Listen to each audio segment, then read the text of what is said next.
ناپ اور تول میں کمی کرنے والوں کے لیے خرابی ہے، جو لوگوں سے ناپ کر لیں تو پورا لیں، اور جب ان کو ناپ کر یا تول کر دیں تو کم دیں۔ کیا یہ لوگ یہ نہیں خیال کرتے کہ اٹھائے بھی جائیں گے؟ یعنی ایک بڑے سخت دن میں، جس دن تمام لوگ رب العالمین کے سامنے کھڑے ہوں گے۔ سن رکھو کہ بدکاروں کے اعمال نامے سجین میں ہوں گے، اور تم کیا جانتے ہو کہ سجین کیا چیز ہے؟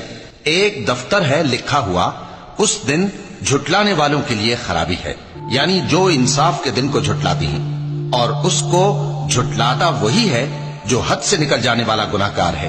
جب اس کو ہماری آیتیں سنائی جاتی ہیں تو کہتا ہے یہ تو پہلے لوگوں کے افسانے ہیں۔ ہرگز نہیں، بات یہ ہے کہ یہ جو اعمال بد کرتے ہیں ان کا ان کے دلوں پر زنگ بیٹھ گیا ہے۔ بے شک یہ لوگ اس روز اپنے پروردگار کے دیدار سے اوٹ میں ہوں گے، پھر یہ لوگ یقیناً دوزخ میں جا داخل ہوں گے۔